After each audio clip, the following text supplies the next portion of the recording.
कि क्या आपको लगता है कि अब सरकार को अनशन की ताकत समझ में आ गई होगी? अंगेश गुंजन जी, मैं स्पष्ट राय रखता हूं, ये अनशन की ये कीमत समझ में आने की बात नहीं है। बात यह है कि सबसे पहले मैं यह बता दूं कि यह जो गिरफ्तारी हुई जी, हम कोई इसके लिए प्रसन्नता व्यक्त नहीं कर सकते, ये दुख का विषय है। लेकिन यह व्यवस्था में लिया गया निर्णय है, एक सुरक्षा की दृष्टि को ध्यान में रखते हुए लिया गया निर्णय है। और एक बात मैं भी जोड़ना चाहता हूं कि ये जो हालात देश में बने हैं, निश्चित रूप से मैं इसकी प्रशंसा करता हूं कि आज देश में भ्रष्टाचार के विरोध में जागृति आई है और लोग जगे हैं और चाहते हैं कि इस देश से भ्रष्टाचार समाप्त हो। मैं ऐसा मानता हूं कि न तो हमारी कांग्रेस पार्टी और न हमारे ऐसे लोग या देश का कोई भी व्यक्ति यह चाहता हो कि देश में भ्रष्टाचार बढ़े और देश में भ्रष्टाचार खत्म न हो। लेकिन अभी जो ये जागृति है, जो लोग जगे हैं, अन्ना हजारे के समर्थन में खड़े हैं। मैं अन्ना हजारे साहब का विरोधी नहीं, बल्कि मैं उनके प्रति सम्मान का भाव रखता हूं, क्योंकि उनके मन में भ्रष्टाचार समाप्त हो ऐसी भावना और धारणा है। ये देश उनके पक्ष में है, इसमें कोई दो राय नहीं है। लेकिन जो ये तरीके अपनाए जा रहे हैं और खास तौर से भ्रष्टाचार के किन बिंदुओं पर हैमर किया जाना चाहिए, ये हथौड़ा कहाँ लगाया जाना चाहिए, मैं समझता हूं कहीं ना कहीं ये चूक हो रही है। और लोकपाल का जहां तक सवाल है, लोकपाल के विषय में भी मैं समझता हूं कि बहुत ही धैर्य से, बहुत ही गंभीरता से विचार विमर्श करने की जरूरत है पूरे देश में जी। और मैं ये भी मानता हूं कि लोकपाल से जो उम्मीदें लगाई जा रही है इस देश में, मैं समझता हूं वो भी व्यावहारिक नहीं है। मुझे इस बात को लेकर के दुख नहीं है कि एक साथ बहुत सारे लोग कुछ ऐसी मांगे भी उठाने लग गए हैं जिसके बारे में शायद उनको समझ नहीं है। लेकिन मुझे इस बात का खेद जरूर है कि इस देश का वह बुद्धिजीवी समाज जिससे तर्क के बाद कुछ निर्णय लेने की अपेक्षा की जाती है, लोकपाल के सामने में आने वाले व्यवहारिक कठिनाइयों के बारे में यह देश नहीं सोच रहा है जी। जो लोकपाल के दायरे में, मैं तो समझता हूं, मुझे क्षमा करिएगा ये कहते हुए, ये आरोप लगाया जा सकता है कि एक पार्टी विशेष की हैसियत से ये बात कर रहे हैं, लेकिन मैं एक साफ सुथरी बात कहने वाले व्यक्ति के रूप में भी जाना जाता हूं और मैं कभी किसी का नाजायज पक्ष नहीं लेता। मैं पक्ष सच का लेना पसंद करता हूं, पक्षपात करना मेरे चरित्र में नहीं है। इसलिए मैं एक बात साफ तौर से कहना चाहता हूं कि कुछ लोग एक साजिश रच रहे हैं कि लोकपाल को इतने बोझों से दबा दिया जाए कि वह कुछ भी कार्य करने में सफल नहीं हो। मैं प्रश्न बराबर करता हूं कि नियोक्ता बड़ा होता है कि जिसकी नियुक्ति होती है वह बड़ा होता है। मैं ये जानना चाहता हूं कि क्या तय हो पाया कि लोकपाल की नियुक्ति कौन करेगा? क्या देश की जनता करेगी चुनाव के द्वारा? नहीं, अनिल जी, जो कुछ भी आप कह रहे हैं वो बाद की बात है, जिस पर की डिस्कशन होना चाहिए, जिसके लिए ड्राफ्ट कमेटी बनी, जिसमें सारे लोगों को बैठना चाहिए, जिस पर चीजें तय होनी थी। लेकिन जब मतभेद उभर कर सामने आ गया, अन्ना हजारे अनशन करना चाहते थे। लोकतांत्रिक देश में अगर कोई आदमी अपनी किसी मांग को लेकर अनशन करना चाहता है तो क्या उससे निपटने का तरीका पुलिस बल का प्रयोग है या कोई और तरीका हो सकता है? आपके बाद हम नीरज कुमार सिंह जी से भी ये जानना चाहेंगे। जिस तरीके से अन्ना हजारे जी की गिरफ्तारी हुई और कानून व्यवस्था की बात जो की जा रही है, तो लिफ्ट से उतरते उनकी गिरफ्तारी हो गई जी। और अन्ना हजारे जी पर कौन कौन सी टिप्पणी नहीं की गई। जिस सवाल को अन्ना हजारे जी ने उठाया, क्या यह सच नहीं है कि हिंदुस्तान की आजादी के 65वें वर्ष पूरे हो रहे हों और देश के 5 प्रधानमंत्री पर भ्रष्टाचार के आरोप लगे हों और भ्रष्टाचार के जो को नियंत्रित करने के लिए जो अब तक कानून बने हुए हैं वे कानून निष्प्रभावी साबित हुए, और तब ये मांग अन्ना हजारे जी ने अगर सवाल उठाया, कौन सा गुनाह था अन्ना हजारे जी का? कौन सा आखिर गुनाह था? काला धन को वापस लाने के लिए बाबा रामदेव आंदोलन करते हैं तो उनको रात में खदेड़ दिया जाता है। अन्ना हजारे जी आंदोलन करते हैं तो उनको जेल की सलाखों के शांति के नाम पर आखिर भ्रष्टाचार, ये लाचारी व्यक्त करने से कि गठबंधन की मजबूरी है, हम क्या करें? आप आखिर न्यायपालिका के हस्तक्षेप पर मंत्री आपके जेल जा रहे हैं और भ्रष्टाचार के आरोप में सीएजी का रिपोर्ट होता है, उस पर हम नहीं विचार करने के लिए तैयार हैं। और देश की जनता ने इस बार जो अभी जो जनभावना उभर करके आई और उसका नतीजा है कि अन्ना हजारे जी को रिहा करने का फैसला लेना पड़ा केंद्र की सरकार को। और ये देखिए, दो घड़े में लोग विभाजित हो चुके हैं। एक भ्रष्टाचार को संरक्षित करने वाले लोग कहीं ना कहीं एक साथ खड़े हैं और भ्रष्टाचार का विरोध करने वाले। हम पूछना चाहते हैं कि देश की आजादी के बाद पहली बार सिविल सोसाइटी के लोगों को वैधानिक दर्जा दे करके आपने उनको निमंत्रण दिया, आप उनसे वार्ता करने के लिए तैयार हुए, वार्ता आपने किया, तो आखिर जिन बिंदुओं पर मतभेद या मतभेद जो आज मनभेद में बदल गया, उसके लिए कौन कौन जिम्मेवार है? और क्या क्या बयान नहीं दिया गया कांग्रेस की प्रवक्ता की ओर से? तरह तरह की आपत्तिजनक टिप्पणी की गई, अन्ना हजारे के व्यक्तित्व से पर दाग लगाने की कोशिश की गई। इसका मतलब है कि भ्रष्टाचार के खिलाफ जो आदमी खड़ा होगा, और देश के 5-5 प्रधानमंत्री भ्रष्टाचार के आरोप लगे।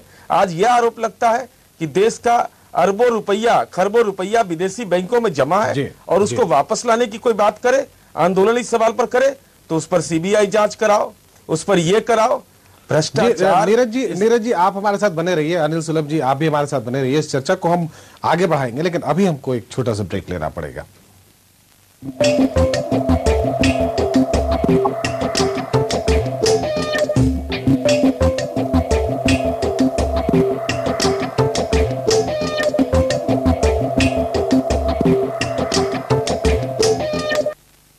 प्रार्थना की वजह अपनी अपनी जलाएं लियोरमा का निर्दोष माँ अगरबत्ती।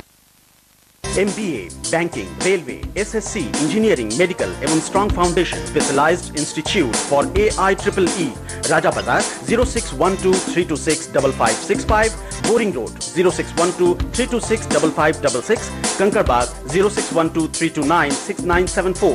RK ट्यूटोरियल, सफलता की परंपरा। मानव सुपोषित होगा तो अपना अधिकार हासिल करेगा, अधिकार प्राप्त कर स्वतंत्र हो जाएगा। स्वतंत्र व्यक्ति धार्मिक होगा, वो प्रकृति और नारी दोनों को ही प्रेम और सम्मान देगा। प्रकृति और नारी से संपूर्ण सहयोग प्राप्त कर पूर्ण मानव बनेगा। पूर्ण मानव ब्रह्मांड विजय कर ईश्वर सत्ता प्राप्त करेगा। विश्व समाज अगर इन बातों पर अमल करे तो प्रत्येक मानव और उसकी अर्थव्यवस्था 500 गुनी अधिक हो जाएगी, और नहीं तो एक दिन यह विश्व काले धन के उसी ब्लैक होल में समा जाएगा। अब यह हम मानवों को सिद्ध करना है कि हम वास्तव में मानव सभ्यता के मानव हैं या माया सभ्यता के मानव पशु। पूर्ण मानव बनकर ईश्वरीय सत्ता को प्राप्त करें। हम आपके साथ हैं। विश्व मानव जागरण मंच। क्या आप bank, MBA, MCA, CSET, SSC की तैयारी कर रहे हैं? क्या रीजनिंग, मैथ, DI समझ में नहीं आ रहा है? तो मिलिए जाने माने एक्सपर्ट रमन झा से। Raman career centre, Uma arcade, circular road, near women's college, 8 block, Ranchi. Contact 98355001। Bihar सरकार, भारतीय पुनर्वास परिषद, भारत सरकार, IIT तथा ISPO से मान्यता प्राप्त एवं मगध विश्वविद्यालय से अस्थायी संबंधन प्राप्त Indian Institute of Health Education and Research Devur Patna से प्राप्त करें। MPT, MOT, BPT, BDO, DSLP, PMLT, BMRT, B ophthalmology, biotechnology, DMLT, x-ray, ECG, OT technician, medical dressing, BEd special education आदि कोर्सेज तथा DPT एवं DOT के लिए एवरेज डिग्री दी। The man behind the vision and the only career maker. दूरस्थ शिक्षा में एकमात्र विश्वसनीय नाम Bharat Institute of Engineering and Technology. नामांकन प्रारंभ। सभी PG डिग्री डिप्लोमा कोर्सेज के लिए संपर्क करें। Rajiv Nagar, road number 6, Patna. जहां सुकून का एहसास हो, एक घर जिसकी बुनियाद विश्वास हो। Shubh Life Reality Developers Private Limited, शुभ है आपके लिए।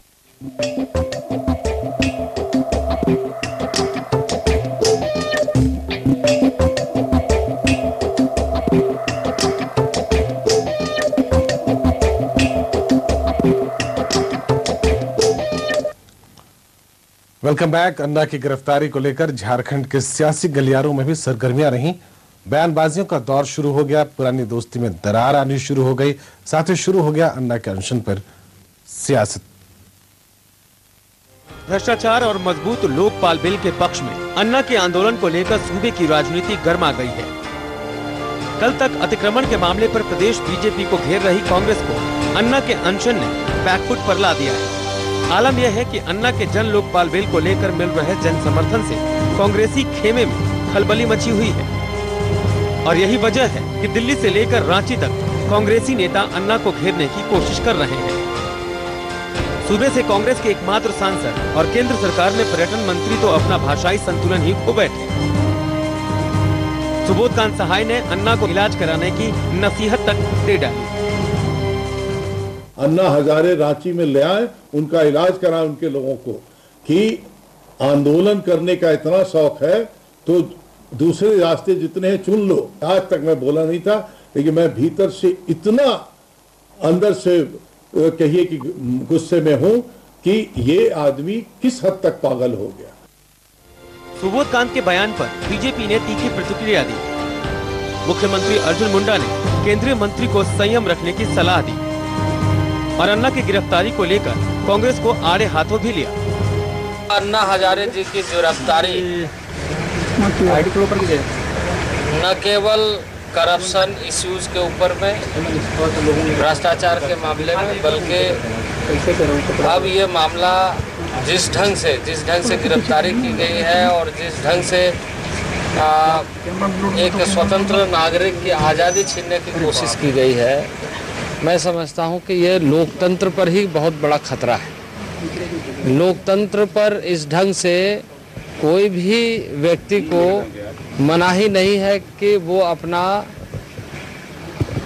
विरोध दर्ज ना करे और इसलिए इस तरह की गिरफ्तारी की मैं भर्त्सना करता हूं और इस तरह के गिरफ्तारी से लोकतंत्र खतरे में पड़ने की आशंका है और लोकतंत्र को बचाने के लिए मैं समझता हूं कि हम निश्चित रूप से अपना कार्य योजना तैयार करेंगे और इस समय यह कहूँगा कि भारत सरकार ने जिस ढंग से इस विषय को लेकर के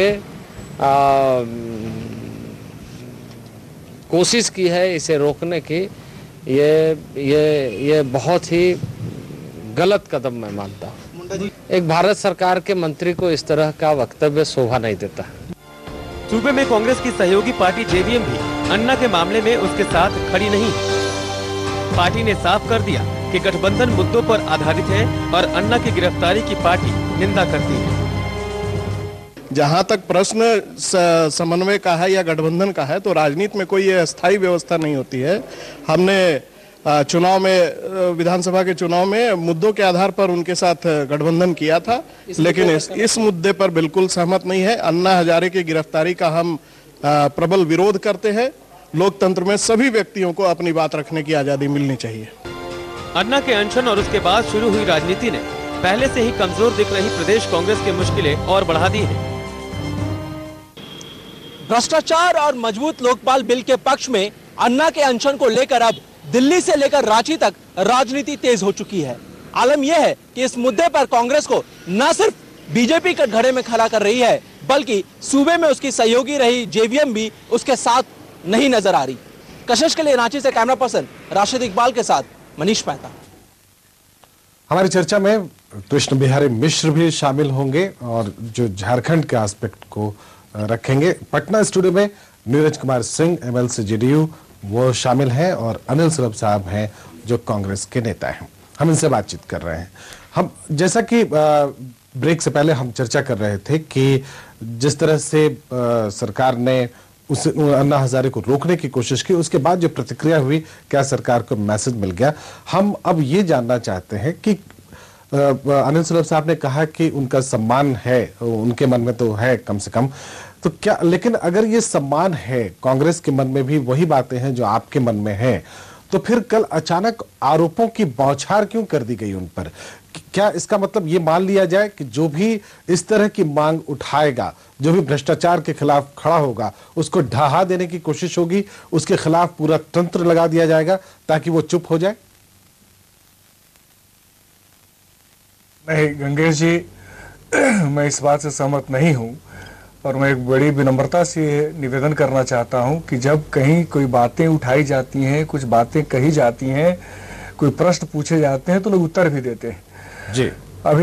अभी जब हमारे आदरणीय अन्ना हजारे साहब ने ये कहा कि अगर बातें नहीं मानी गई तो मैं गांधीवादी तरीके से बातें नहीं मानी गई तो मैं शिवाजी का तरीका भी जानता हूं। तो अगर हम बातें इस तरह की जब करते हैं प्रतिक्रिया में, तो लोग कहने वाले तो ये कह ही देंगे कि भाई आप पूरी तरह से गांधीवादी नहीं है। और ये बात आरोपों की नहीं है, आरोपों का ये सिलसिला चलना भी नहीं चाहिए, इससे बहस की दिशा बदल जाती। मैं इसीलिए कहता हूं कि अभी जो अन्ना साहब का आंदोलन है वह सही दिशा में नहीं है। हैमर कहाँ किया जाना चाहिए, भ्रष्टाचार का रूट कॉज कहाँ पर है, ये बात नहीं हो रही है। मैं तो अन्ना हजारे साहब से ये दरखास्त करना चाहूंगा, ये बड़ा अच्छा मौका है अभी। मैं पूरी विनम्रता से और गंभीरता से कह रहा हूं कि अभी अन्ना हजारे साहब जितने उनके समर्थन में खड़े लोग हैं जी, उन सबसे आज शपथ दिलाए, उनको शपथ दिलाए। ये वो शपथ गीता, कुरान और रामायण पर हाथ रख करके नहीं जी, क्योंकि अभी इस पर हाथ रखकर शपथ लेकर लोग झूठी गवाहियां देने लगे हैं न्यायालयों में जी। ये माता पिता और संतान की कसम खिला करके कहें कि वे जो भी उनके पक्ष में खड़े हैं आज से और अभी से किसी भी प्रकार का भ्रष्टाचार नहीं करेंगे जी। आज जब पूरा देश देश को भ्रष्ट बनाने की साजिश चल रही है, आज हर एक व्यक्ति अपने सच की जगह अपने झूठ के बल पर चल रहा है, अपने छोटे से छोटे स्वार्थ के लिए बड़ा से बड़ा गलत करने पर आमादा है। और आज जब मैं तस्वीरों में देख रहा हूं कि ऐसे लोग भी अन्ना हजारे के पक्ष में झंडा लेकर खड़े हैं जो खुद कंठ तक नहीं सिर तक भ्रष्टाचार में डूबे हुए हैं, आज ये लोग भ्रष्टाचार के विरुद्ध बातें कर रहे हैं। सुलभ जी, मैं इस बात से सहमत हो सकता हूं कि हो सकता है कि इस समय जो अन्ना हजारे के आसपास लोग जमा हैं या उनके समर्थन में आ रहे हैं उन पर भ्रष्टाचार के आरोप हों, तब भी क्या भ्रष्टाचार के खिलाफ लड़ाई कहीं से शुरू नहीं करनी चाहिए? गंगेश जी, मेरी बात पूरी होने देनी। मैं यही कह रहा हूं कि वो शपथ दिलाएं और यह भी शपथ दिलाएं कि चुनावों में वे वोट देने भी जाएंगे और किसी भी हालत में अगर कोई भ्रष्ट और अपराधी पृष्ठभूमि का उम्मीदवार है तो चाहे वो किसी भी दल का हो, किसी भी संप्रदाय का हो, किसी भी जाति का हो, उनका रिश्तेदार ही क्यों नहीं हो, अगर वो भ्रष्ट और बेईमान है और अपराधी हैं तो उनको वोट नहीं देंगे। और जो सच्चा और अच्छा उम्मीदवार खड़ा है कोई भी एक, तो चाहे जिस जमात का हो, जिस दल का हो, जिस समुदाय का हो, जिस धर्म का हो, जिस बिरादरी का हो, वो रिश्तेदार न भी हो, तो उसके पक्ष में वोट देने के लिए खड़े हो।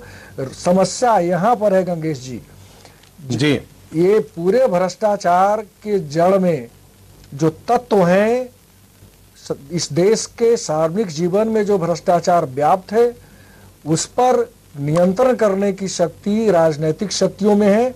और राजनीतिक शक्तियों पर दबाव बनाने का ये केवल ये तरीका मैं समझता हूं कि बहुत जरूरी नहीं है। जरूरी ये है कि जनता जाग करके ऐसे लोगों को सदन में चुन करके भेजे जी जो भ्रष्ट नहीं हो। जी हम जानना चाहते हैं नीरज जी कितना कन्विंस है, नीरज जी आप कितना कन्विंस हैं इससे? और नहीं, देखिए दो पक्ष है ना इसका जी, जनता को नैतिक रूप से मजबूत करना जी, और दूसरा ये भ्रष्टाचार नियंत्रित अगर होगा तो चीजें ऊपर से ठीक होंगी। देश के प्रधानमंत्री पर आरोप लगे जी, और यह आरोप लगे कि आप चुपचाप बैठ करके देख रहे थे, देश का मंत्री यह बोले कि हम उनको सारी जानकारी दे रहे थे और देश का सबसे बड़ा घोटाला हुआ। आप बिहार के परिप्रेक्ष्य में मैं आपको बताना चाहता हूं, लालू जी जब चारा घोटाला के आरोप में जेल गए, उसके बाद आपने देखा होगा मंत्रियों की एक लंबी लाइन लग गई। कोई जा रहा है मेधा घोटाला में, कोई कुछ में जा रहा है, कोई अलकतरा घोटाला में। देखिए राजनीतिक व्यवस्था में जो सबसे महत्वपूर्ण कारक होता है वह होता है पार्लियामेंट। अन्ना हजारे जी ने कल कहा, अब बहुत गंभीर सवाल है ये, कि कौन सा पार्लियामेंट जिसके 4 मेंबर भ्रष्टाचार आपराधिक कृत्य के आरोप में जेल के अंदर बंद हैं, 150 पर आरोप लगे हुए हैं जी। तो आखिर चीजें कौन ठीक करेगा? ये राजनीतिक दल के ऊपर ये जिम्मेवारी है जी। और ये लड़ाई आप कांग्रेस पार्टी एक लंबे समय तक हुकूमत करती रही। मैंने कहा कि देश के 5 प्रधानमंत्री पर आरोप लगे। राजीव गांधी जी ने बहुत पहले कहा था कि 15 पैसा गांव में पहुंच रहा है, तो आप कर क्या रहे हैं? जिम्मेवारी किसकी है इसको नियंत्रित करने की? जिम्मेवारी है राज सत्ता में बैठे हुए व्यक्ति का। आप लोकपाल के दायरे में क्यों नहीं आना चाहते हैं? सीबीआई के दायरे में रहना चाहते हैं, इसलिए कि सीबीआई को जैसे मन होगा आप हैंडल कीजिएगा और कोई स्वतंत्र एजेंसी आपके खिलाफ जांच नहीं कर सके और आप पर भ्रष्टाचार के आरोप लगते रहे। ये सबसे महत्वपूर्ण कारक है। और अन्ना हजारे जी ने जो सवाल उठाया है उसी संदर्भ में उठाया है कि देश के प्रधानमंत्री की ओर उंगली उठ रही है, यूपीए सरकार पर उंगली उठ रही है और हम लोग चुपचाप बैठ करके देख रहे हैं। कभी पार्लियामेंट के सॉवरेनिटी की बात हो रही है, कभी अन्ना हजारे जी पर हमला किया जा रहा है, कभी ये कहा जा रहा है कि इसके पीछे कौन सी शक्तियां हैं। अरे मूल सवाल है कि भ्रष्टाचार को नियंत्रित करने के लिए अब तक बने हुए कानून निष्प्रभावी साबित हुए। हत्या के आरोप में आजीवन कारावास होगा तो टिल डेथ होगा और भ्रष्टाचार के आरोप में कोई पकड़ा जाएगा तो आप लोकपाल बिल बना रहे हैं कि 10 साल में छूट जाए। जी ये कैसा लोकपाल बिल? जनता चाहती है जी। सुलभ जी कुछ कहना चाह रहे हैं जी। तो ये सबसे पहला डिमांड है।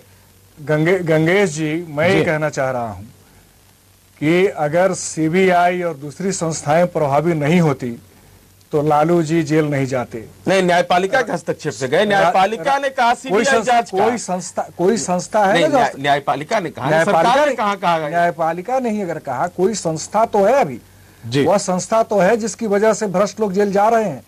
भारत सरकार ने जो सूचना का अधिकार का अधिनियम लागू किया, उस अधिनियम की वजह से आज जितने मामले भ्रष्टाचार के वो सामने आ रहे हैं। और मैं समझता हूं कि सूचना के अधिकार का जब सदुपयोग पूरी तरह से होने लगेगा तो भ्रष्टाचार बहुत हद तक अंकुश में आ जाएगा।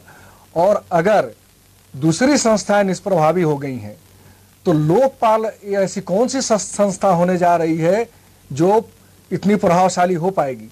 यह तो सीधा संशय जाता है कि जो संस्था नियुक्त करेगी लोकपाल को जी, वह लोकपाल नियुक्त करने वाली संस्थाओं के खिलाफ किस प्रकार प्रभावशाली हो पाएगी जब देश की जनता को इस पर भरोसा नहीं है। मैं ये कहना चाहता हूं कि क्या लोकपाल कोई दूसरी दुनिया से आएगा?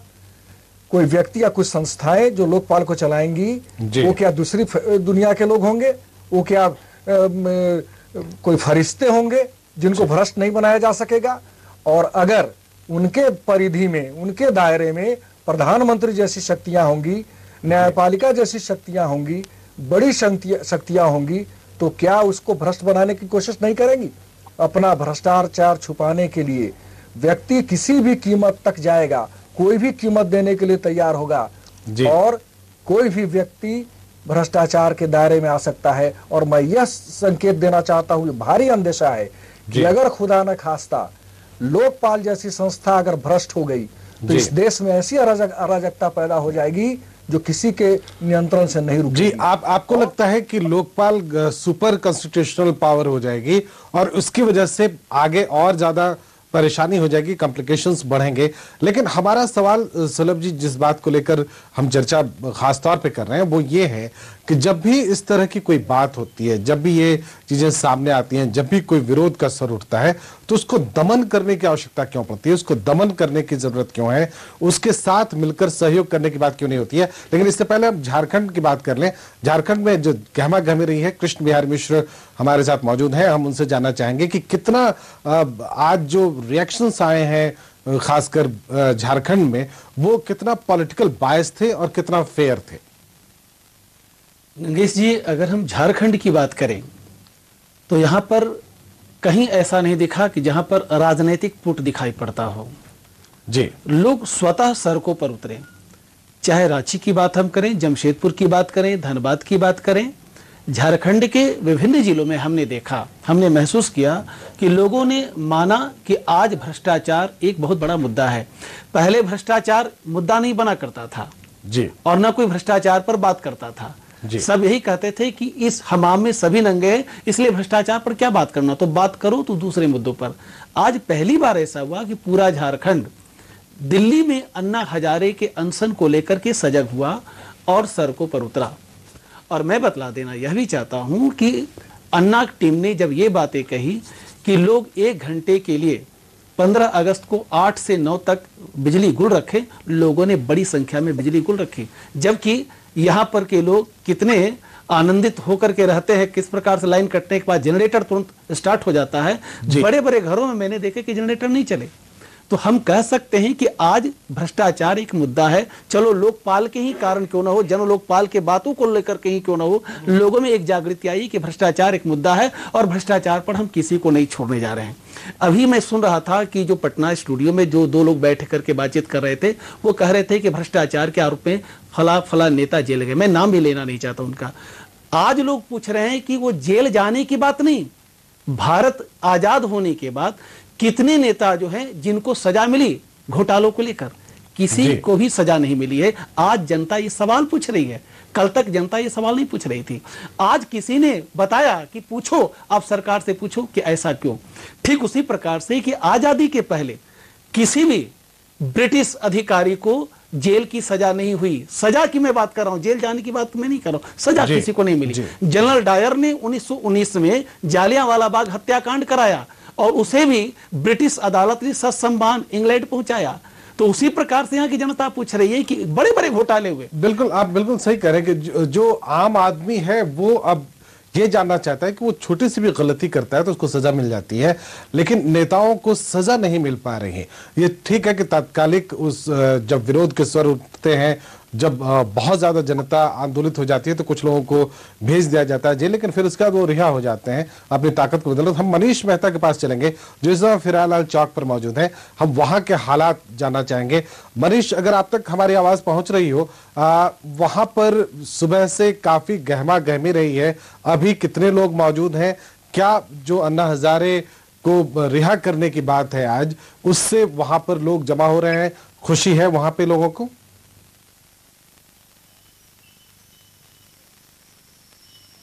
बिल्कुल गंगेश जी, लोगों में यहाँ पे रांची के हम कह सकते हैं कि खुशी देखने को मिल रही है, बल्कि पूरे अन्ना के अनशन को लेकर पूरे झारखंड से उन्हें सपोर्ट मिल रहा है। लेकिन आज यहाँ पर जिस तरह से शाम से पानी मौसम ने हम कह सकते हैं कि पानी हो रहा है, उसके कारण यहाँ पर लोग पर नहीं उतर पाया, लेकिन अभी भी लोगों में जोश देखने को मिल रहा है। हमारे साथ आप देख सकते हैं इस वक्त कुछ लोग यहाँ पर मौके से हमने बात की थी, उनका कहना था कि ये काफी खुश है कि अन्ना को रिलीज किया जा रहा है। हम सीधे इन्हीं से बात करते हैं। सर, मैं आपसे जानना चाह रहा था कि अन्ना हजारे को जिस तरह से अरेस्ट किया गया सुबह और अब उन्हें छोड़ने की बात की जा रही है, एक कॉमन मैन होने के नाते आप क्या कहेंगे इस पे? ये पहला बात है कि ये जो अन्ना हजारे को पूरा हिंदुस्तान अभी सपोर्ट कर रहा है, तो इसका एज में कुछ बोलना बेकार है। इसका एज में बोलना कुछ बेकार है, चाहे इसका पीछे कुछ भी हो। ये जो भ्रष्टाचार है, ये भ्रष्टाचार के बारे क्यों नहीं बोल रहे? अन्ना हजारे के बारे क्यों बोल रहे? अच्छा, मैं आपसे जानना चाहता हूं, क्या लगता है कि अन्ना ने जो गांधीवादी रास्ता तरीका अपनाया भ्रष्टाचार के खिलाफ, सरकार से अकेले वो संघर्ष कर रहे हैं, जिसके साथ उनके साथ करोड़ों लोग खड़े हैं, क्या ये गांधीवादी तरीका ही सरकार को झुकने के लिए मजबूर किया? एकदम जरूर, इसमें कोई शक नहीं है, कोई शक नहीं है कि ये सरकार को झुकने के लिए मजबूर कर दिया। और सरकार जो है अपना गलती नहीं कबला रहे, सरकार अपना गलती कबला है। पहले अन्ना हजारे क्या कर रहे? अन्ना हजारे आज जो आया, आवाज जो आया, वो पूरा त्याग दिया, अपना जिंदगी त्याग दिया। इस उम्र में सबको शर्म आना चाहिए कि क्या कर रहे हैं अन्ना हजारे। अन्ना हजारे सच बोल रहे हैं, इसीलिए सब अन्ना हजारे को अभी सरकार बोल रहे खराब है। ये गलत है। पहले सरकार अपना गलती कबलाए। भ्रष्टाचार क्या कर रहे हैं? सरकार आम आदमी को तबाह करके रख दिया। ये भ्रष्टाचार, ये अन्ना हजारे क्यों? अन्ना हजारे के कोई नहीं रोक सकेगा। ये अन्ना हजारे के पीछे करोड़ों आदमी है। देख रहे हैं कि यहाँ पर लोगों का कहना है कि अन्ना हजारे के पीछे आम आदमी जुड़ा हुआ है और यही वजह है कि आज जिस तरह से सरकार झुकी है उसको लेकर के भी कई सवाल उठ रहे हैं। हमारे साथ और भी यहाँ पर यूथ मौजूद है, हम उनसे सीधे बात करते हैं। हम आपसे जानना चाहेंगे कि एज ए यूथ, आप लोग यूथ है, लेकिन अन्ना हजारे को जो अनशन है, जो गांधीवादी जो तरीका उन्होंने अपनाया, भ्रष्टाचार के खिलाफ, जन लोकपाल बिल के पक्ष में सरकार के खिलाफ उन्होंने आवाज उठाई, गिरफ्तारी भी दी, आपको क्या लगता है कि क्या अन्ना की आंधी के आगे सरकार झुक गई? अन्ना के आंधी के आगे सरकार को हमेशा झुकना ही पड़ेगा, क्योंकि अन्ना हजारे जो एक शख्स है, हमारे अभी के मुताबिक वो सेकेंड गांधी है। और अन्ना हजारे के साथ हमारा पूरा देश, हमारा पूरा राष्ट्र, बच्चा सब कोई अन्ना हजारे के साथ है। हम लोग अन्ना हजारे को फुल सपोर्ट करते हैं, क्योंकि अन्ना हजारे एक ऐसे शख्स है जिन्होंने इस राष्ट्रवाद में एक ऐसा अनशन खड़ा लाके किया है, क्योंकि इसे सब देश के जितने भी नेता, जितने वरिष्ठ नेता हैं, उनसे इनके सीख लेना चाहिए। क्योंकि गांधी जो है, पहले हमारे गांधी कितने अच्छे अच्छे काम किए बिना अहिंसा के, वो हिंसा के थे, ठीक है। अभी हमारे जो नेता हैं वो सिर्फ अपने देखते हैं, लोगों का क्या हो रहा है क्या नहीं हो रहा उनसे कोई मतलब नहीं होता। पर अन्ना हजारे जो है ऐसे शख्स है जो एक एक इंसान को चुन चुन के उनका दुख दर्द सब कुछ देखते हैं वो, इसलिए हम अन्ना हजारे के साथ हमेशा रहेंगे। बिल्कुल, महंगाई और भ्रष्टाचार से आम आदमी जिस तरह से जूझ रहा है और यही वजह है कि अन्ना हजारे के भ्रष्टाचार और जन लोकपाल बिल के पक्ष में पूरा देश खड़ा नजर आया। रांची में भी लोग अन्ना के समर्थन में उतरते हैं। मनीष आप वहां बने रहे, वहां पे बने रहे मनीष आप, और हम आपके पास फिर वापस लौटेंगे। अन्ना की रिहाई अगर अभी जल्दी में होती है, हालांकि ये उम्मीद जताई जा रही थी कि 9:15 बजे तक शायद उन्हें रिहा कर दिया जाए, लेकिन वो अभी तक नहीं हुई है। जब रिहाई होती है हम फिर आपके पास लौटने की कोशिश करेंगे। फिलहाल लेंगे एक छोटा सा ब्रेक। ब्रेक के बाद पटना स्टूडियो में अनिल सुलभ साहब हमारे साथ मौजूद हैं, हमारे गेस्ट दोनों मौजूद हैं यहाँ पे केबीएम नीरज कुमार सिंह एमएलसी मौजूद हैं जेडीयू के, और कृष्ण बिहारी मिश्रा भी हमारे साथ मौजूद हैं। ब्रेक के बाद हम आते हैं और फिर इसी चर्चा को आगे बढ़ाते हैं।